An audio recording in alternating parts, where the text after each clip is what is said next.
Discussion keeps the world turning. This is Roundtable. You're tuned in to Roundtable. I'm Steve Hatherley today with Yushan and Fei Fei. Coming up, many think of artificial intelligence as just playing a supporting role, automating the routine, optimizing our everyday. But China's latest play rewrites that script entirely. Enter the smart economy. It is a full-scale fusion of industrial might and machine intelligence here and now. AI doesn't exist anymore. It drives. Our podcast listeners, that is you, can find us at Roundtable China on Apple Podcasts. Don't forget, we love hearing your voice. Send us a voice note to roundtablepodcast@qq.com. Once again, roundtablepodcast@qq.com. And now, up to now, we've treated artificial intelligence as a tool, something to boost efficiency, to automate tasks, and to help us work faster and more efficiently. But for today's China, AI has become the engine of an entirely new stage of economic development, and this year's government work report gave it a name. It's called the smart economy. You can think of it as the digital economy's next evolution, except this time it's not just about connectivity or data, it's about something much bigger. China is betting that its manufacturing power combined with its AI firepower can turn cutting-edge tech into real-world industrial value at a scale that we've never seen. I was making a joke before the break that we talk so much about industry and AI on the show, and we do, but there's a reason for that. It's because there are constantly developments coming out, and this is a big one, the smart economy. It's on some level kind of revolutionary because, well, on the name, by the name of it, smart economy doesn't sound very intriguing to a lot of people who are not really interested in the development of economy and so on and so forth. But to put it in real life, what does smart economy really means? First of all, it means a faster application of intelligent and AI agents. For example, think about more AI-powered smartphones, AI-powered glasses, AI-powered computers will enter your hands. And that's on your household level. And on an industrial level, there will be a growing number of industrial intelligent agents that can be put into applications, and even to strengthening and building a more open source AI ecosystem so that when it comes to public services, when it comes to national coordination of different resources, AI can also play a very active role in that. And on top of that, we need new infrastructure to support all of these visions under the umbrella of smart economy. So I have an expert called Wang Chengbin. He explained, like, when it comes to what kind of efforts can we expect over the next 5 years or even longer is, for example, AI can be used in urban governance, in your transport, in your community services, in your family life, and even when you travel outside, going to a show, a drama performances. So now they're asking questions, what role can AI play to enhance all of your experiences in these areas? Yeah, and they are also talking AI, integrating AI into the real economy, like manufacturing and agriculture and public services and consumer markets everywhere, essentially everywhere. Now, when you hear a story like this, or you see a story like this in the news, or at least this is how I feel, I kind of get the impression like, well, yeah, okay, but what? Like, it's where? It sort of makes sense, but not really. Right. Yeah, and this is true of a lot of the reports, right? Because they're speaking at a very high level about very high level things. But to put it into our own terms, this is kind of what I came up with.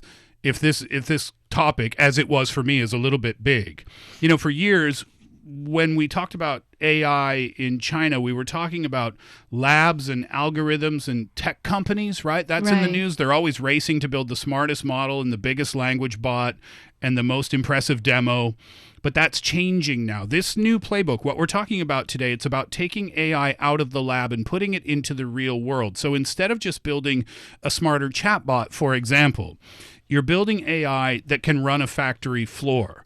You're building AI that can spot defects on an assembly line faster than any human ever could.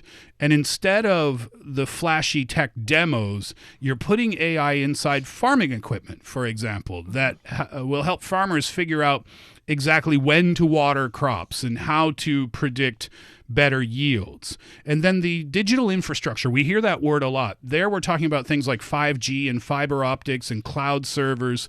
Well, that's kind of the nervous system of the economy, and it connects everything. But AI is becoming the actual brain, and it decides what to do with all of that digital infrastructure. It connects it all of that data, all of that tech. And that's what we're talking about here today. And that's the new thing, if not a bit horrifying fact about AI. Can be scary for some people, sure. Traditionally, when we think about AI tools, we think about ChatGPT, DeepSeek, and everything that's based on large language models. But now they are intelligent agents that can do things for you before you even ask for it. So now that's according to another expert named Zhao Xiaoguang, a national advisor and also a researcher at the Institute of Automation in Chinese Academy of Sciences, who said that AI is entering a new phase where intelligent agents are becoming the main form and vehicle for applications. So they can write your code based on your preference, based on how you've previously put in requirements into their LLMs. And also many today's AI-powered one-person companies, like we've mentioned before on Roundtable, they are super individual and small studios that are already using tools like these AI intelligent agent to operate a whole business that was traditionally should be for a whole team. So if you're wondering, why now? Why the smart economy now? Why did they come up with this term? Well, the tech's there. The tech is here. Yep. Yeah. And it's available. Yeah, because over the past 3 years, there have been a lot of talk around AI plus, which I think is sort of the experimental phase. Is try out how AI can play a role in your industry, in manufacturing, agriculture, and so forth. And now we sort of are starting to figure out. And so by changing the name to smart economy, and I think it also sort of focuses on the accessibility of the tool of AI. Yeah. Because now when we're talking about AI agents, it still sounds very distant for most of the people. If you don't have a technical background, it sounds like something a coder would have. It's not something for you. But in reality, what the current plan is trying to do is to lower the threshold. That's first of all, lower the prices. That's second, and so that everybody, even for a one-person company, they can have these accessible, cheap options to use AI. Yeah, it democratizes creation, I think, is one of the keys about this particular plan from the government. If you imagine a farmer that could create an app that would compare seed prices across the country or from other parts of the world or whatever, well, that farmer is now suddenly a creator, created an app, and you can do that with a prompt, right? So this is what that part of that means, and this is creating new jobs too. So this is it's the barrier, right? You're eliminating the barrier and you're making it very easy for people to become creators themselves. And we see there are also tangible changes made in terms of social and industrial infrastructures, such as something new that happened in Shenzhen in recent time, where Shenzhen is deploying AI across public services, such as water system management. So that's when China's first basin-level Harmony OS-powered smart sluice station start to operate. And Harmony OS, we see that all the time with Huawei's smart operating system on your phone. But here they're combining that system, which is powered by AI, with a sluice station in Shenzhen, and that can effectively connect remote monitoring system without fixed on-site staff, walking around and monitoring everything with human efforts. And with just the Harmony OS device, operators can now see real-time data and also alerts, of course, from sewage pump systems, the sea discharge gates, the power distribution systems, you name it, and also take actions from afar from the operation room. And that is capable of predict equipment failures 1 to 2 weeks in advance, improving maintenance efficiency by 30%, and also reducing labor cost by 40%. Yeah. So take that example Yeah. and then multiply it by about 1 billion across all different types of industries. Exactly. And now we start to get a better picture of what the smart economy looks like. But how does it, meaning the smart economy or AI, create some kind of tangible industrial value that we can see? Well, I think, over the past few years, I think a lot of the global AI discussion has focused on large models. And now when it comes to China's policy framework, really, you start to notice that they are also placing a weight on something else, like the devices, like the system through which AI can actually get employed in the real world, intelligent terminals, AI agents, the stuff can really be used in real life. And so that is the approach with the application. So for example, in manufacturing, we have a board chairman from a steel group called Tiangang. He is also a national political advisor. He said his company has deployed more than 100 AI vertical models to support intelligent manufacturing.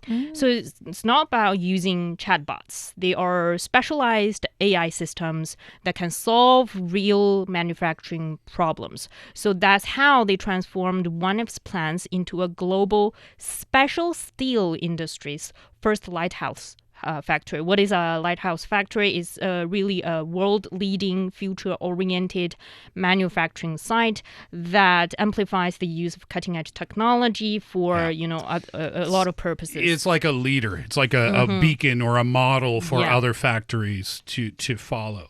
Yeah. So if factories, were still running on, or if a factory is still running on human eyes or human hands, then someone has to watch, for example, the steel bar come down a line and then check if it looks right or doesn't look right. And if it doesn't look right, they got to stop the production line and make a call and catch the defect. Maybe they catch the defect, maybe they don't. But with these AI models, how many did you say? You said like 100? 100 AI vertical models. So those 100 AI vertical models are like 100 experts that are focused on one particular task, maybe more than one, but one particular thing to make sure that they catch it. For example, I don't know how steel behaves at 2,000 degrees or something like that. So you have all of these AI experts, the models working together within the same factory. And that's how your factory becomes a lighthouse, becomes a model for factories around the world. Yeah, we actually have the advantage of doing that, don't we? Here in China, you mentioned how we've been studying around the AI plus idea and now the intelligent agent whole system for them as the priority for recent years, because really this country's advantage lies in combining vast manufacturing capacity with the expanding AI power and capacities as well. So joining the force together, we turn the technological advances into large-scale industrial value that can turn to practical, tangible changes to our society. And another advantage that China has, I think, is infrastructure. Because when it comes to the development of AI, we need a lot of new infrastructure. It's not about bridges or high-speed rails. What kind of infrastructure are you talking about? First of all, we need to have the energy. I think a lot of our listeners would be noticing that on the news, that how much electricity a data center, for example, would consume on a daily basis.